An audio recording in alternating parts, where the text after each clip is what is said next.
ஒரு அப்பா மகனுக்கு இமெயில் அனுப்புறார். அன்புள்ள மகனே, நீ நலமாக இருக்கிறாய் என்று நான் நினைக்கின்றேன். உன்னுடைய படிப்பெல்லாம் எப்படி போகிறது? நன்றாக போய்கொண்டிருக்கும் என்றும் நம்புகின்றேன். சந்தோஷமாக இருக்கிறாயா? ஆரோக்கியமாக இருக்கிறாயா? அப்படியே உன்னுடைய காதிலே இருக்கிற அந்த ஒலிவாங்கியை கீழே வைத்து விட்டு கீழே எட்டி பார்த்தால் நானும் உன் அம்மாவும் உனக்காக டைனிங் டேபிளிலே காத்திருப்பது உனக்கு தெரியும். இமெயில் அனுப்பினார். அங்கேதான் இருக்கான், வேற எங்கேயும் போல. சாப்பிடவாடா சாப்பிடவாடா சாப்பிடவாடான்ற அந்த அம்மா அந்த ஹெட்போனை எடுத்துட்டு கூப்பிட்டியான்றான். கூப்பல்லடா, கதறின கூப்பல். எதையுமே காதில் வாங்காத ஒரு தலைமுறை கூடவே இருக்கிறது. நம்மை விட technologically they are far ahead of us. உங்க எல்லாருக்கும் இங்க இருக்கிற ஒரு 40 வயசு 50 வயசு தாண்டி உங்க போன்ல ஏதாவது பிரச்சனை வந்தா யார்கிட்ட கேட்பீங்க? பையன்ட்டு கேட்பீங்க, இல்ல மகள்கிட்ட கேட்பீங்க. ஒண்ணு இல்லைங்க, செல்ஃபி எடுக்கிறதுக்கு சில பேர் என்னோட படம் எடுக்கணும்னு வருவாங்க. போன் அவங்க வைக்கிற ஆங்கிள் என்ன பார்த்தா எனக்கே ராத்திரி பயமாயிரும். இப்படி வச்சு எடுப்பாங்க. சார் வேணாங்க, மானக்கேடு உண்டாகும்னா புரிஞ்சுக்க மாட்டாங்க.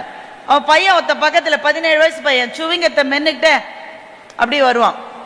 வந்துட்டு அப்படின்னா அவங்க அப்பாட்ட சொல்றான், உனக்கு ஒண்ணுமே தெரியாது, தள்ளு, நான் எடுக்கிறேன்னு சொல்றான். அந்த அம்மாவுக்கு அவர் புதுசா போன் வாங்கி கொடுத்துருக்காரு. அந்த கடைக்காரச்சி அந்த அம்மா கேட்டுருச்சு, கௌசல்யா சுப்ரஜா அதுதான் அடிக்கணும், எனக்கு வேற எதுவுமே அடிக்க கூடாது. அவரு செக் பண்ணி கொடுத்துருக்காரு. போனை வாங்கிக்கிட்டு வீட்டுக்கு வந்தா ராத்திரியே பாட்டை மாத்திட்டான். தினம் தினமும் ஒன்னெனப்புன்னு மாத்திட்டான். அடுத்த நாள் அந்த அம்மா போன் வச்சுட்டு பஸ்ல போகுது. தினம் தினமும் ஒன்னெனப்பு, தினம் தினமும் ஒன்னெனப்பு, தினம் 12 தடவை பாட்டு எடுக்க அந்த அம்மா அப்படியே இருக்கு. பஸ்ஸே சொல்லுது, ஏமா ஓ போனு தாமா, என் போன்ல இந்த பாட்டெல்லாம் வராதுங்குது. இறங்கின அப்புறம் வீட்டுக்கார சொல்ற, அறிவு இருக்கா உனக்கு, போய் போன் வாங்கி கொடுத்தேனே, 12 மிஸ்டு கால் உனக்கு, என்னையோ கூப்பிட்டீங்குது. அவன் பையன் சொல்றான் ஃப்ரெண்டு கிட்ட, எங்க அம்மாவுக்கு போனை பத்தி எதுவுமே தெரியாதுடா மச்சான், SMS வந்து டிங்குங்குது, எங்க அம்மா போனை வச்சுட்டு அலோ அலோன்னு 1/2 மணி நேரம் பேசிச்சுன்னா. அப்ப டெக்னாலஜிக்கலி அவர் children are far ahead of us. Time அப்படின்ற ஒரு பத்திரிகை, ஒரு அமெரிக்காவிலிருந்து வருகிற ஒரு பத்திரிகை. அந்த பத்திரிகையில ஒரு கேலி சித்திரம், ஒரு கார்ட்டூன் வந்தது. கிண்டர் கார்டன் கிளாஸ் நடக்குது, அதாவது LKG UKG கிளாஸ் நடந்துட்டு இருக்கு. அதுல அந்த ஹெட்மிஸ்டர்ஸ் மாதிரி ஒரு அம்மா வராங்க. அவங்க கையில செல்போன் வச்சுட்டு இருக்காங்க. Whose can hear? உன்னை இத்தினோண்டு ஒண்ணு பூமியில இருந்து ஒரு அடி இருக்கு, அது ஏந்தி நிற்குது. I am Ken, your dad wants to talk to you. யாருக்கு?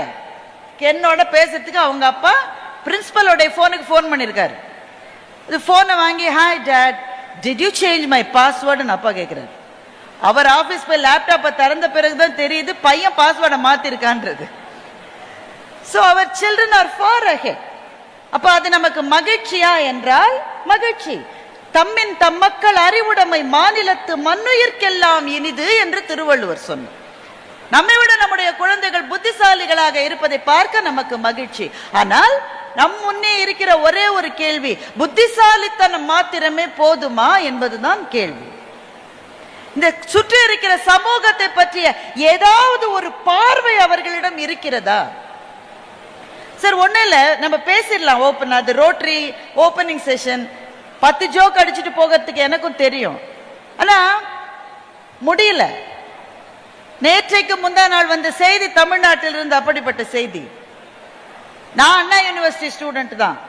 அதே இன்ஜினியரிங் காலேஜ் வளாகத்துல 6 வருஷம் நான் படிச்சிருக்கேன். என்ன நடக்கிறது அங்கே? அந்த வளாகத்துக்குள்ளே படித்துக் கொண்டிருக்கிற ஒரு மாணவிக்கு கூட பாதுகாப்பற்ற ஒரு சமூகம் நம்மை சுற்றி இருக்கிறது என்றால், பெண்களை பெற்ற அம்மாவாக எனக்கு பயமாக இருக்கிறது. இருக்கிற ஒவ்வொருத்தருக்கும் அப்படிதான் இருக்கும். என்ன, இதை நம்பி நம்முடைய குழந்தைகளை அனுப்புவது என்கின்ற பயம். சுற்றி இருக்கிற காற்று முழுக்க விஷத்தை கலந்து விட்டு நம்முடைய குழந்தைகள் பத்திரமாக இருக்கிறார்களா என்று கவலைப்பட்டு கொண்டே இருக்கிற ஒரு வாழ்க்கையை ஒரு பெற்றோர்களாக இன்றைக்கு நாம் இந்த சமூகத்தில் வாழ்ந்து கொண்டிருக்கின்றோம். அப்போ பிள்ளைங்க புத்திசாலிகளாக இருப்பது முக்கியமான முக்கியம். அதை விட முக்கியம் அவர்கள் மனிதர்களாக இருக்கிறார்களா.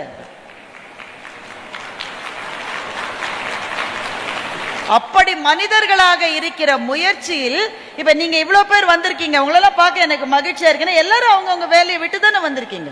இயர் எண்ட் சமயம் நீங்க எங்க வேணா போயிருக்கலாம், தாய்லாந்துக்கு போயிருக்கலாம், ஸ்ரீலங்காவுக்கு போயிருக்கலாம், குடும்பத்தோடு சுற்றுலாவுக்கு போயிருக்கலாம், குடும்பங்களோடு இங்கே வந்திருக்கிறீர்கள். குறிப்பாக உங்களுடைய குழந்தைகளை, குழந்தைனா ரொம்ப சின்ன பிள்ளை, அங்கே இருக்கு ரொம்ப சின்ன பிள்ளை, அந்த பிள்ளையை கூட்டிட்டு தான் வரணும், என்ன வேற வழி இல்லை.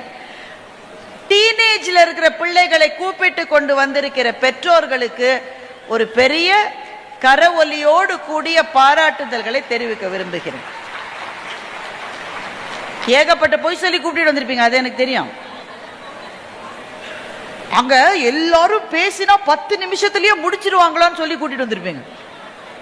அவன் இப்பவே கேட்பான், இந்த ஆண்டி பேச ஆரம்பிச்சு 15-20 நிமிஷம் ஆச்சு இன்னும் முடிக்கலையேம்பா. பல பொய்களை சொல்லி அப்புறம் இங்க கலக்க போகுது யாரு, டீம்ல டான்ஸ் எல்லாம் ஆட போற எல்லாம் சொல்லி தான் கூட்டு வந்திருப்பீங்க. இல்லாட்டா அவன் வரமாட்டாங்க. சொந்தக்காரன் கல்யாணத்துக்கு வரமாட்டேங்கிறான் சார். ஒரு அம்மா பலவந்தப்படுத்தி அவன் பையனை வந்து கல்யாணத்துக்கு, சொந்தக்காரங்க கல்யாணத்துக்கு கூட்டிட்டு போயிருச்சு. அங்க வந்து போனை பார்த்துக்கிட்டே இருக்கான். அவங்க அம்மா பக்கத்துல ஒருத்தர் உட்காந்து ரொம்ப நேரம் பேசிட்டு போனாரு. இவன் அம்மாட்ட கேட்கிறான், அந்த அங்கிள் யாருமா? பாவி, சொந்த தாய் மாமன்டா, உனக்கு இருக்கிற ஒரே அங்கிள் அவர் தான். எல்லாரும் அங்கிள்னு கூப்பிடுதா, பால் போடுறவர், வாட்ச்மேன் எல்லாருமே அங்கிள் ஆனதுனால தாய் மாமனே யாரும் தெரிய மாட்டேங்குது. நாமெல்லாம் பிள்ளைகளா இருந்தப்போ சாத்தியமா? சவட்டி கலைவர் எங்க அப்பா. வீட்டுக்கு வருவர் யாராக இருந்தாலும், நாங்க படிச்சுட்டு இருந்தாலும், அடுத்த நாள் பரீட்சையாக இருந்தாலும் எல்லாத்தையும் வச்சுட்டு போய் வணக்கம், வாங்க உட்காருங்க, வீட்டுல எல்லாரும் நல்லா இருக்கீங்களா, தண்ணி சாப்பிடுறீங்களா அப்படின்னு கேட்டு அந்த சொம்புல தண்ணி எடுத்துக்கொண்டு அவருக்கு கொடுத்து விட்டு தான், அவருடைய அனுமதியை கேட்டு விட்டு, மாமா இல்ல சித்தப்பா பெரியப்பா யார் வந்திருக்காங்களோ நாளைக்கு பரீட்சை இருக்கு, நான் போய் கொஞ்சம் படிக்கிறேன், நீ போமான்னு அவங்க சொன்னாதான் போகணுமே தவிர, ஒரு விருந்தினர் வந்திருக்கிற போது வீட்டு கதவை, ரூம் கதவை சாத்தி கொண்டு உள்ளே இருக்கிற குழந்தைகளை பார்த்து அறியாத தலைமுறை நம்முடைய தலைமுறை. இன்னைக்கு அப்பா அம்மாவா நீங்க அந்த கதவை போய் தட்ட வேண்டியிருக்கு. எஸ் அப்படிங்கிறான், வீடே இவர் பேர்ல இருக்கு. அவன் சொல்றான் எஸ், கொஞ்சம் ஒரு நிமிஷம் கதவை திறக்கிறியாப்பா. யார் இவரு? இவர் தான் ரூம் போட்டு பையன் அங்க உட்காந்து வச்சிருக்காரு. பயந்து பயந்து கேட்கிறார், கதவை கொஞ்சம் திறக்கிறியாப்பா. கதவை 1/4 சென்டிமீட்டர் மாத்திரம் திறந்து எட்டி பார்த்து டோன்ட் டிஸ்டர்ப் மீன்றான். இவர் பயந்து பயந்து பேச வேண்டியிருக்க. அம்மாக்கள், பெண்கள், அம்மாக்கள் மகள்களிடம் பயப்படுவது மாதிரி இன்றைக்கு ரஷ்யாவும் யுக்ரைனும் கூட ஒருவரை ஒருவர் பார்த்து பயப்பட மாட்டார்கள். இந்த பொண்ணு ஒரு ட்ரெஸ் போட்டுட்டு காலேஜ் பார்ட்டிக்கு போகுது. நம்மால் கிளம்பிட்டியா அம்மா? எப்பவோ கிளம்பியாச்சு, என்ன வேணும் சொல்லு. இந்த ட்ரெஸ் தான் போட போறியா? ஆமா, இதுக்கு என்ன? இல்ல கொஞ்சம் வேற ட்ரெஸ் கூட, நீ என் காலேஜுக்கு வந்து பாரு, இருக்கிறதுலே டீசென்டா ட்ரெஸ் பண்ண ஒரே ஆள் நான் தாங்குது அந்த பொண்ணு. அதுதான் சரியில்லைன்னு இந்த அம்மாவுக்கு தோணுது. இப்ப நம்முடைய தலைமுறையில இந்த டிஸ்கஷனே கிடையாது. ஏன்னா ட்ரெஸ் அவங்க தான் எடுத்து கொடுப்பாங்க. 23 வயது பெண்ணுக்கு அவளை கேட்காமல் கூட அப்பாக்கள் மாப்பிள்ளையே நிச்சயதார்த்தம் செய்து கொண்டு வந்தது நம்முடைய தலைமுறை. 4 வயசு பிள்ளைக்கு அதை கூட கூட்டிக்காம நீங்க போய் ட்ரெஸ் வாங்கிட்டு வந்துட முடியும். நீங்க இந்த பிள்ளைக்கு அதை வாங்கிருங்க. நீங்க ஐ டோன்ட் லைக் ப்ளூங்குது. நேத்தி மட்டும் ப்ளூவே போட்டு தெரிஞ்சது, இன்னைக்கு நீங்க ப்ளூல ட்ரெஸ் வாங்கினா ஐ டோன்ட் லைக் ப்ளூ என்று சொல்லுகிற பிள்ளைகள். அப்போ நம்ம தான் சாண்ட்விச் ஜெனரேஷன். நமக்கு முன்னாடி இருந்தவங்களை பார்த்து பயப்பட்டோம், நமக்கு பின்னாடி இருக்கிறவங்களை பார்த்தும் பயப்பட்டோம்.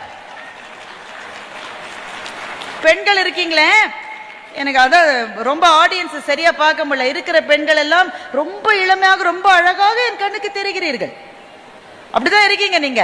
ஆனா மிடில் ஏஜ்ல இருக்கீங்கன்னு வச்சுக்கீங்களேன், நம்ம மாமியார் கிட்டையும் கொஞ்சம் நொக்கு வாங்கி அதெல்லாம் நம்ம மருமகள்கிட்ட ஒன்னும் செய்ய முடியாது.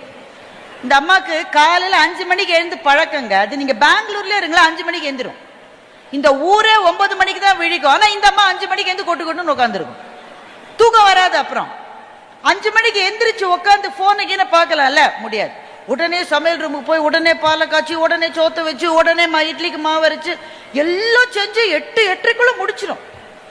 முடிச்சதுக்கு அப்புறம் அப்பதான் பையனுக்கு கல்யாணம் ஆகி மருமக வர ஏர்லி மார்னிங் 8 o'clock எந்திரிச்சு வர.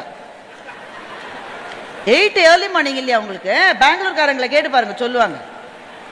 நடு இரவுமா 8 மணியா அந்த பொண்ணு வருது. வந்துட்டு தலையை எப்படி ஒரு கிளிப்பு போட்டுட்டு, aunty you want any help?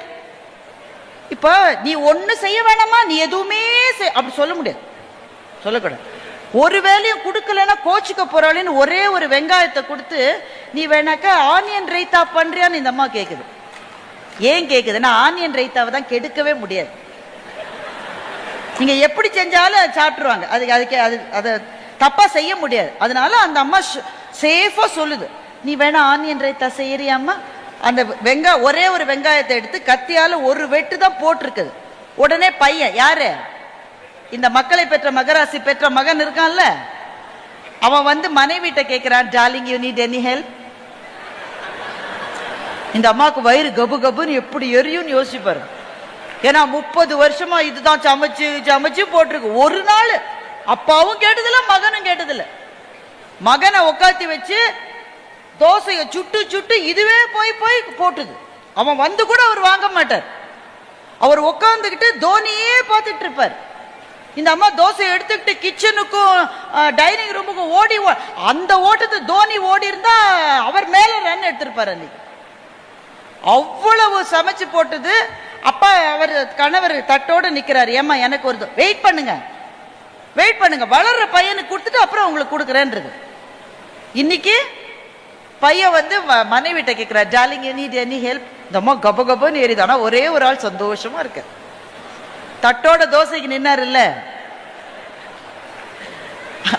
இப்போ நம்முடைய மாமியார்கள் அவங்கள பார்த்து அவங்க என்ன சொல்லி, அவங்க முகத்தை பார்த்து பார்த்து உப்பு போட்டு அரைச்சு கரைச்சு வேக வச்சு வறுத்து பொரிச்சு சமையல் செஞ்ச தலைமுறை. நம்ம முகத்தை பார்த்துக்கிட்டே, அந்த முகம் ஒரு சுண்டினா கூட நமக்கு தெரியும் எது தப்பாயிருச்சுன்னு. இன்னைக்கு மருமகள்கள் அப்ப so we are a sandwich generation. முன்னாடி இருக்கிறவங்கள்ட்ட அடி வாங்கி பின்னாடி இருக்கிறவங்கள்ட்ட அடி வாங்கின ஒரே தலைமுறை நம்முடைய தலைமுறை மாத்திரம்தான். அதே மாதிரி இன்னொன்னு என்ன வச்சுக்கோங்க, அப்பா அம்மாக்களை அவர்களுக்கு எவ்வளவு வயதானாலும் நிறைவு வரை அவர்கள் முகமும் மனமும் உடலும் கோணாதவாறு பார்த்து கொண்ட கடைசி தலைமுறையாக நாம் தான் இருக்க போகிறோம். நாம தான் இருக்க போறோம். இப்போ அந்த மிடில் ஏஜ் மட்டும் ஓடிட்டோங்க. இங்க நடுவில் நடந்துட்டு இருக்காங்க, ஆரஞ்சு சட்டை போட்ட அண்ணா, நீங்க தான் உட்காருங்க. இந்த பேச்சாளர்களை கூப்பிட்டா கொஞ்சம் இதெல்லாம் நீங்க பொறுத்துக்கணுங்க. யார் எக்கேடு கெட்டு போனாலும் என்ன, நான் பேசிவிட்டு அமர்கிறேன்னு முடியாது, அட்டென்ஷன் வேணும். இப்ப எது வந்து ஆரஞ்சு சட்டை அண்ணாக்கு முன்னாடி என்ன சொன்னேன், கடைசி வரை பெற்றோர்களை பார்க்க வேண்டும் என்பது ஒரு தார்மீக கடமையாக, ஒரு பொறுப்பாக நம்முடைய மூளைக்குள்ள அது உறைஞ்சிருக்குங்க. அதை மாற்ற முடியாது. பிரச்சனை வரும், சண்டை வரும், அடிச்சு போகுது. ஆனா அப்பா அம்மாவை பார்த்துக்கணுன்றது என்னுடைய கடமை தானே என்று நினைத்த கடைசி தலைமுறை நாம் தான். இதற்கு பிறகு அசிஸ்டட் லிவிங்ல தான் இருக்க போறாங்க அப்பா அம்மாக்கள். பார்த்து வச்சுட்டீங்க தானே? 10 வீடு இருக்கலாம், உங்களுக்கு பணக்காரர்கள் இருக்கலாம் பல பேர். அசிஸ்டட் லிவிங் ஒண்ணு வேணும் சாமி, என்ன வச்சுக்கோங்க. ஆனா இதற்காக இளைஞர்களை நான் குறைவால சொல்லல. ஏன்னா வாழ்க்கை என்பது மாறிக்கொண்டே இருப்பது. அந்த மாற்றத்துக்கு நாம் தயாராக இருக்க வேண்டும் என்றால் என்ன வேண்டும்? ஒரே ஒரு விஷயம்தான், பக்கத்தில் இருக்கிற நண்பர்களினுடைய கையை தயவு செஞ்சு பிடிச்சுக்குங்க. அப்படிப்பட்ட நட்பை உருவாக்கி தருகிற அமைப்புகளில் ரோட்டரி மாதிரியான அமைப்புகள் பெரிய ரோல் பிளே பண்றாங்க. இவ்வளவு நீளமா இதை நான் சொன்னதற்கு காரணம், உறவுக்காரங்க எல்லாரும் ஒரே தெருல இருப்பாங்க தெரியுமா? அப்படித்தானே இருந்தோம் நாம எல்லாம். பக்கத்து வீடு பாட்டி வீடு, எதிர் வீடு அத்தை வீடு, மாமா மச்சான் வீடு, எல்லாமே பக்கத்துல பக்கத்துல இருக்கும். அதனால்தான் ஒரு ஊர் பேரை கேட்டாலே அந்த ஊர்ல இருக்கிற சாதி என்னன்னு சொல்லிடுவாங்க பெரியவங்க. ஊர் பேரை கேட்கறது சாதி பேரை தெரிஞ்சுக்கிறதுக்கு தான். அது ஒரு காலம். தெருவில் இருக்கிறவங்க எல்லாரும் உறவுக்காரங்க தான். ஆனால் உறவுக்காரர்களிடமிருந்து பிரிந்து விட்ட வாழ்க்கையை நோக்கி போக ஆரம்பித்து விட்டோம். எல்லா வீட்லயும் ஒவ்வொரு பிள்ளை வேற வேற நாட்டுல இருக்கு. அங்கிருந்து கேட்டுக்கிட்டே இருக்கான், அப்பா எவ்வளவு பணம் வேணாலும் அனுப்புறேன்ப்பா. பணம் வேணாண்டா, இருக்குடா டாக்டர் கூட்டிட்டு போறதுக்கு துணை வேணும்டா, ஆட்டோக்காரர் கூட்டிட்டு போவாருன்றோம். அப்போ இந்த வாழ்க்கையை நினைச்சு பயப்படுமானா பயப்படக்கூடாது. எப்படி பயம் இல்லாம இருக்க முடியும்? ஒரே ஒரு விஷயம்தான், உறவினர்கள் ஒருவேளை தள்ளி தள்ளி இருந்தாலும் நண்பர்கள் கூட இருப்பார்கள் என்ற நம்பிக்கையை தருகிற வாழ்க்கையை நாம் கட்டமைத்துக் கொள்ள வேண்டும். நட்பு என்பது கல்லூரி மாணவர்களுக்கு பள்ளி மாணவர்களுக்கானது இல்ல, ரொம்ப குறிப்பாக ரோட்டரி மாதிரியான அமைப்பில் இருப்பவர்களினுடைய மிக பெரும் பலம் நட்பு ஒன்றுதான். ஒரு பிரச்சனைனா வந்துடுறாங்க இல்ல, ஒரு போன் தானே செய்யறீங்க, ஏதோ ஒரு பிரச்சனை 4 பேர் வந்து பாக்குறாங்க இல்ல, என்ன வேணும் நான் செய்யறேன்றாங்கல்ல, அந்த நட்பை கொடுக்கிற இந்த அமைப்பில் அந்த ஓட்டை கூடையிலிருந்து வெளியே விழுவது போல விழாமல் நீங்கள் இங்கேயே இருந்தால் சமூகத்துக்கு உங்களால் பயன் என்பது மாத்திரமல்ல, உங்களுக்கான பயனையும் கூட இந்த நட்பும் இந்த நட்பு தருகிற அந்த சௌகரியமும் உங்களுக்கு கொடுக்கும். அதற்காகவாவது நண்பர்களாக இணைந்திருக்க வேண்டியது ரொம்ப முக்கியம். இன்னும் ஒரே ஒரு விஷயம், சார் பேசுற போது why not அந்த சொல் எனக்கு ரொம்ப பிடிச்சது. புது வருஷம் வரப்போகுது, நிறைய பேர் ரெசல்யூஷன்ல ரெடி பண்ணிருப்பீங்களே,